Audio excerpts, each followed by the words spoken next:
हाँ, so hello guys, welcome to another video. तो ये है मेरा explaining the end of skibidi toilet multiverse का पार्ट 2। और पार्ट 1 में बीच में ही छोड़ दिया था, लेकिन क्योंकि मेरे को बहुत काम आ गया था इसलिए मैं कंटिन्यू कर पाया। और हाँ, इस वीडियो में उसको कंटिन्यू करूँगा और मैं पूरी स्टोरी आपको एंड तक सुनाऊँगा। तो रेडी हो जाइए, पॉपकॉर्न ले लीजिए अगर आपको चाहिए। तो चलिए शुरू करते हैं। हाँ, तो पार्ट 1 में मैंने उस नोट पे ख़त्म किया था जहाँ जब फ्यूचर क्लॉकमैन मिस्टर क्लॉक से मिलने जाता है। और अब आगे तो फ्यूचर क्लॉकमैन मिस्टर क्लॉक से इसलिए मिलने जाता है कि उसको समझ आ गया था कि मिस्टर क्लॉक ने सेबेस्टियन को उतनी ताकत दी थी। और उधर जाके और एक्चुअली फ्यूचर क्लॉकमैन को मिस्टर क्लॉक की असलियत भी पता चल गई थी। और अगर आपको नहीं पता तो मिस्टर क्लॉक एक्चुअली जो डॉम स्टूडियो का कैरेक्टर है वही है, बस उसका एक अलग ग्रुप है, क्योंकि मतलब वो डॉम स्टूडियो का कैरेक्टर शेप शिफ्ट कर सकते हैं और मिस्टर क्लॉक बस उसका एक दूसरा फॉर्म है। तो उधर जाके सबसे पहले फ्यूचर क्लॉकमैन मिस्टर क्लॉक से पूछता है कि आखिर ये जंग को ख़त्म कैसे करें हमेशा के लिए।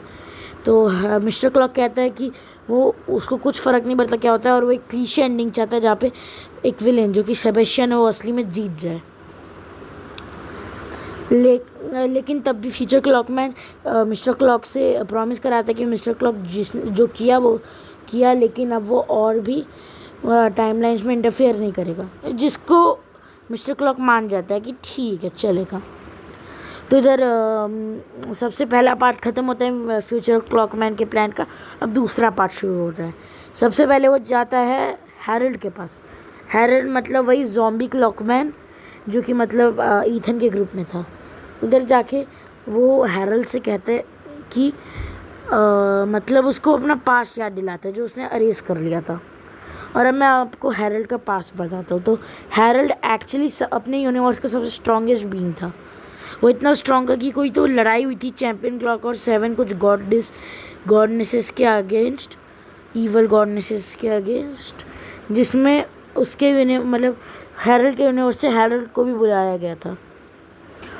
और उस टाइम पे हैरल्ड की एक फियांसे भी थी जिसका वॉइस और आइजा का वॉइस सेम है।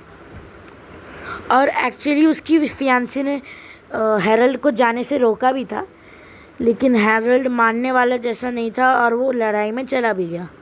और जब वो लड़ाई ख़त्म हुई जिसके अंदर ऑब्वियसली चैम्पियन क्लॉक की साइड जीती, जो हैरल्ड था वो अपने यूनिवर्स में वापस आया।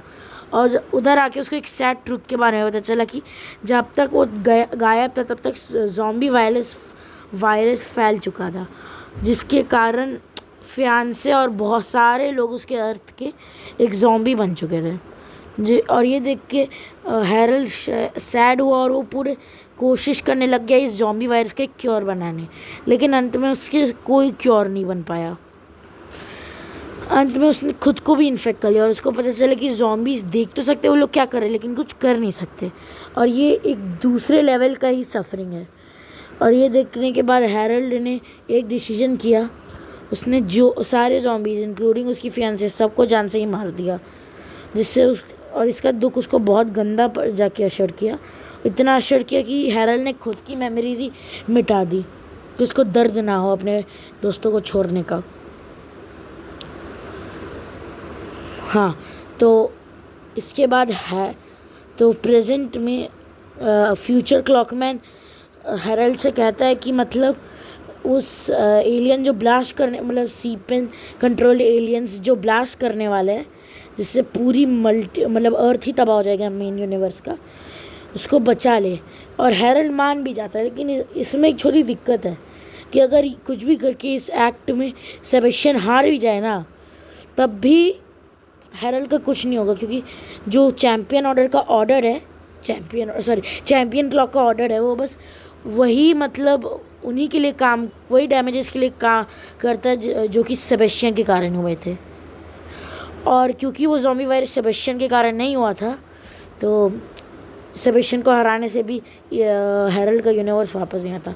लेकिन तब भी हैरल्ड हार मान जाता है और एक डोमेन करता है जिससे पूरा अर्थ ब्लास्ट से बच जाता है। लेकिन इस एक्ट में हैरल्ड सैडली मारा जाता है। जो कि टाइप ऑफ बिटर स्वीट भी है क्योंकि उसकी मिजरी भी ख़त्म हो गई। लेकिन यार हैरल्ड बहुत अच्छा आदमी था bro, was chill. Like episode 49 जिसका मैं एक्चुअली वीडियो यूज़ कर रहा हूँ बैकग्राउंड में,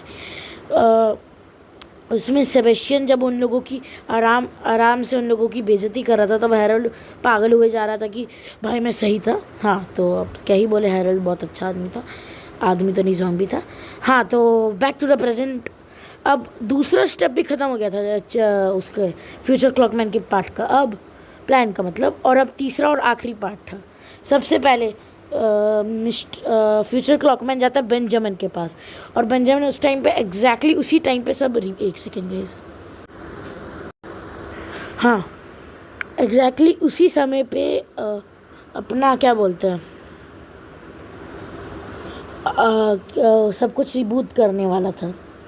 लेकिन है फ्यूचर क्लॉकमैन आके बेंजामिन को कहता है कि अगर वो एलियंस वाला ब्लास्ट हो गया तो पूरा क्या बोलते हैं पूरा वो ख़त्म हो जाएगा, क्या बोलते हैं पूरा धरती तो तबाह होगी लेकिन इसमें सेबेस्टियन भी मर जाएगा। और सेबेस्टियन जिसके कारण बेंजामिन वो सब कुछ रिबूट करता ही नहीं है। और सेबेस्टियन को ये पता भी नहीं था क्योंकि उसने ये फ्यूचर में नहीं देखा था।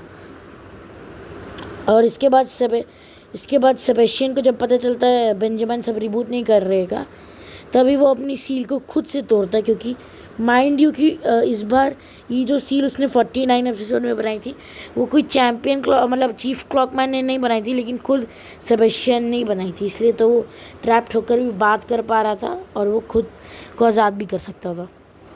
हाँ तो सेबेस्टियन आज़ाद हुआ और टाइम स्टॉप कर दिया क्योंकि वो ब्लास्ट होने ही वाला था, एक्टिवेट हो गया था। जिसके बाद वो ब्लास्ट कैंसिल ही होगा क्योंकि हैरल्ड ने कैंसिल कर दिया। और ये देख के सेबेस्टियन पागल हो गया गुस्से से, और उसने अपनी कुछ टाइम हिप्नोसिस जैसी एबिलिटी को यूज़ करके सी पेन के एआई को हैक कर लिया। मतलब हैक या मान लो कि सी पेन की एआई को ख़त्म ही कर दिया और एलियंस की शिप का मतलब कंट्रोल ले लिया। और अब वो इस टाइम पे सबसे नफरत करता था और उसका प्लान था सारे टाइटन्स को मार के एक नई शुरुआत करना।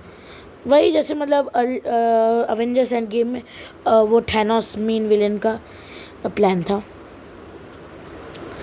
तो वो करने ही जा रहा था। लेकिन तभी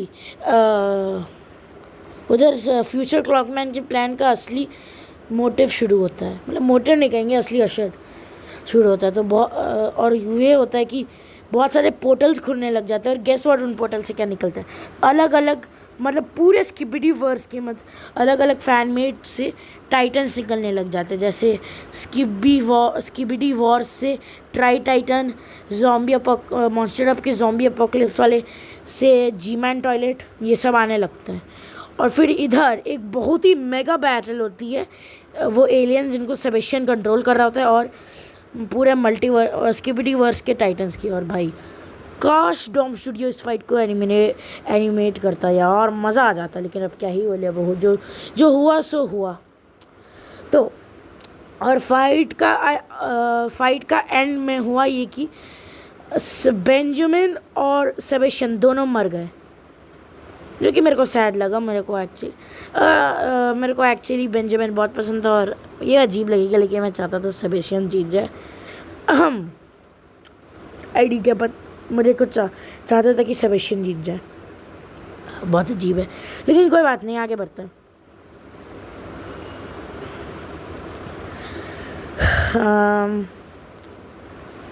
तो इस जंग के बाद सब ख़त्म हो गया क्योंकि बाकी टाइटन्स जो उसके यूनिवर्स से आए थे वो अपने यूनिवर्स में चले गए और पूरी एलियंस आर्मी भी इस लड़ाई में ख़त्म हो गई।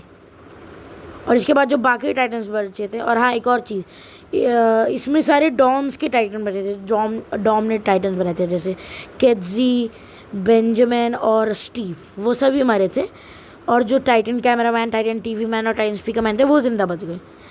तो यही होता है कि सब लोग जो बच गए थे वो सब कुछ रिक्रिएट करते हैं और फाइनली जो स्किबिडी टॉयलेट और अलायंस के बीच में पीस होता है वो भी मतलब चलता है, मतलब टूटता नहीं एलियंस के मर जाने के बाद।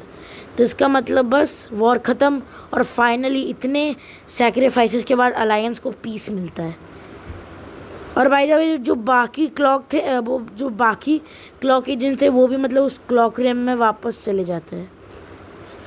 और जो काउंटर टाइटन ना, वो बाकी की जो भी एलियंस का जो मदरशिप जो पता नहीं क्यों उन लोगों ने बचा के रखा था, उसमें कंट्रोल ले लिया और धमकी दी कि मतलब अगर उसका मन किया तो वो इन्वेड करेगा ले। और अलायंस ने डर के ना बोला कि हाँ करना, जब करना होगा तो कर लेना, हम देख लेंगे। और प्रोबेबली वो भी मजाक ही कर रहा था। लाइक कौन बोलता है कि अगर मेरा मन किया, if I am having a bad day I will invade the earth. हाँ, तो इधर ही सब ख़त्म होता है और इधर ही स्किबिडी टॉयलेट मल्टीवर्स ख़त्म हो जाती है। एंड अब मैं क्या करूँगा अब स्किबिडी, और हाँ ये मेरा स्किबिडी टॉयलेट मल्टीवर्स का ऑब्वियसली लास्ट वीडियो है। लेकिन अब भाई मेरे पास रोब्लॉक्स की सीरीज़ बची है, वो भी रैंडमली, तो मैं क्या करूँगा। तो बेसिकली मैं ये करूँगा कि अब जब तक कुछ स्किबिडी या कोई एपिसोड नहीं आ जाता उसमें उसके बारे में वीडियो नहीं बनाऊँगा, राइवल्स की वीडियो आएगी बस। प्लस एक और चीज़, ये जो वो है ना, क्या बोलते हैं, क्या बोलते हैं, हाँ डॉम स्टूडियो ने क्विट नहीं किया है, उल्टा वो लोग क्या करे, एक साइबर टेक डाउन या ऐसे ही नाम की सीरीज़ बना रहा है। और मैक्सिडी है, वैसे स्किबिडी सागा ख़त्म नहीं हुई थी, लेकिन मैक्सिडी जो है ना वो मतलब एक नई सीरीज़ बना रहा है और जब उसका मन करेगा तो वो स्किबिडी सागा को भी एनिमेट करेगा। तो मैं उन दोनों सीरीज़ के बारे में हिंदी डब डालूँगा। और अब बस नॉर्मल स्किबिडी टॉयलेट बची है। और आई नो मतलब अभी इन्वेस्ट का सिचुएशन चल रहा है, लेकिन क्या बोलूँ मैं, मेरे को भी व्यूज़ चाहिए यार, वो अभी मेरे मेन सीरीज़ है। चलो अब ठीक है गाइज। अब मैं एक और चीज़ मैं इस वीडियो में बोलना चाहता हूँ, मतलब अगले हफ्ते वीडियो नहीं आ रही क्योंकि मेरा अगले हफ्ते बर्थडे है, हैप्पी बर्थडे। मैं 12 साल का होने वाला हूँ, तो इसलिए मेरी बर्थडे नहीं आएगी और मैं कोई घंटा बर्थडे व्लॉग बना रहा हूँ। हाँ तो सीधा अगले के अगले हफ्ते आए, अगले के अगले हफ्ते आएगी। तो हाँ यही थी भाई, यही थी आज की वीडियो। चलो good bye, bye, good bye और बाय शायद मैं बोला था क्या आईडी के।